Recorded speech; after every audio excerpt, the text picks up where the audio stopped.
The 20-year-long war in Afghanistan, that was the last major assignment for US troops. It ended in chaos, confusion and the collapse of a country. Now the mighty American military has a new mission, protecting Europe.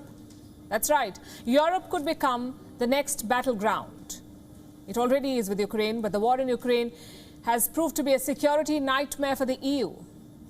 It has no option but to prepare for a wider conflict.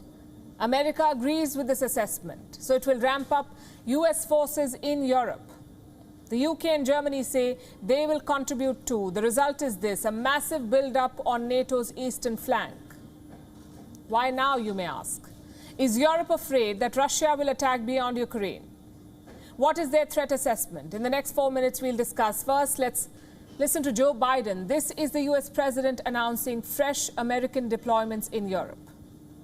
We've reaffirmed that our Article 5 commitment is sacred, and an attack on one is an attack on all, and we will defend every inch of NATO territory. Every inch of NATO territory. Together, our allies, we're going to make sure that NATO is ready to meet threats from all directions across every domain, land, air, and the sea. In a moment when Putin has shattered peace in Europe and attacked the very tenets of rule-based order, the United States and our allies, we're going to step up. We're stepping up. We're proving that NATO is more needed now than it ever has been, and it's as important as it ever has been. This was Biden's assessment. He said this during the NATO summit in Madrid yesterday. Today was the final day of that summit. America has made two clear conclusions. Number one, Putin cannot be trusted. And number two, America's allies feel threatened. And that gives Joe Biden a reason to mobilize his military. So where will American troops be deployed? Let's give you a breakdown. A brigade will be stationed in Romania. 2,000 American troops will be deployed here. Plus 3,000 soldiers will be stationed in Romania on a rotational basis. So that means a total deployment of 5,000 troops. Next is the United Kingdom. It will host 2 squadrons of American F-35 fighters. The third location is Spain. 2 American Navy destroyers will be moved there. Remember, Spain already has 4 American destroyers, so now it will have a total of 6. America is deploying air defense systems too. They will be sent to Italy and Germany. But their biggest move will be in Poland. Here, the US is planning a permanent military headquarters. The 5th Army Corps of the US military will be stationed in Poland. This is a combat force. And here's something you should know. The US already has over 100,000 troops in Europe. Before Russia's invasion of Ukraine, they had 80,000 troops in Europe. When Russia attacked, the US sent another 20,000, so a total of 100,000. Now it will add more. The United Kingdom and Germany are also committing more resources. The UK will send an extra 1,000 troops to Estonia. They already have 2,000 soldiers there.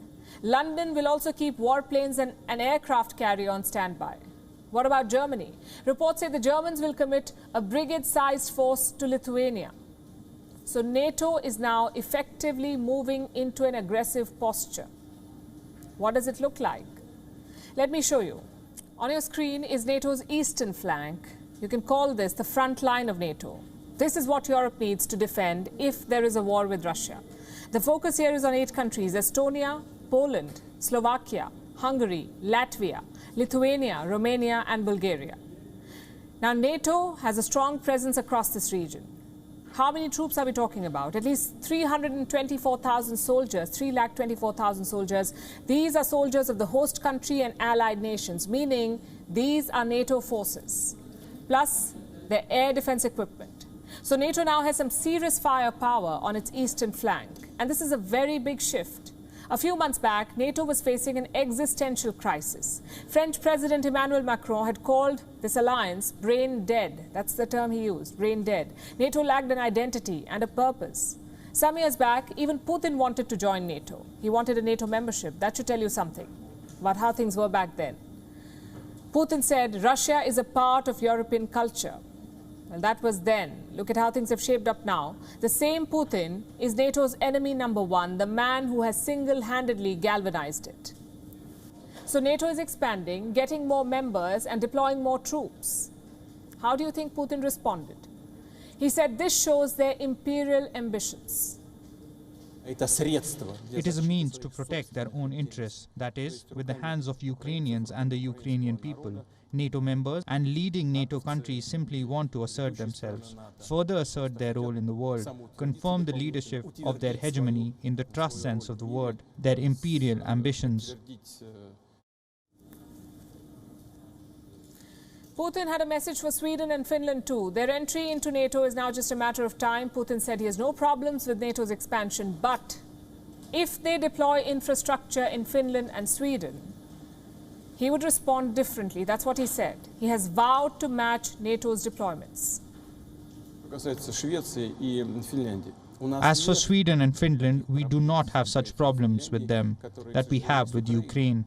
Unfortunately, we have no territorial issues or disputes. We have nothing to worry about in terms of membership of Finland and Sweden in NATO.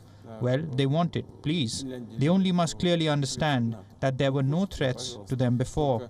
Now, if military contingents and infrastructure are deployed there, we will have to respond in a mirror manner. What would a Russian mirror deployment mean? More missiles, more warships, even nuclear weapons. Russia may have made the NATO stronger, but Putin will not shy away from sending a message.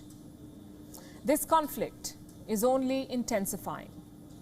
WION is now available in your country. Download the app now and get all the news on the move.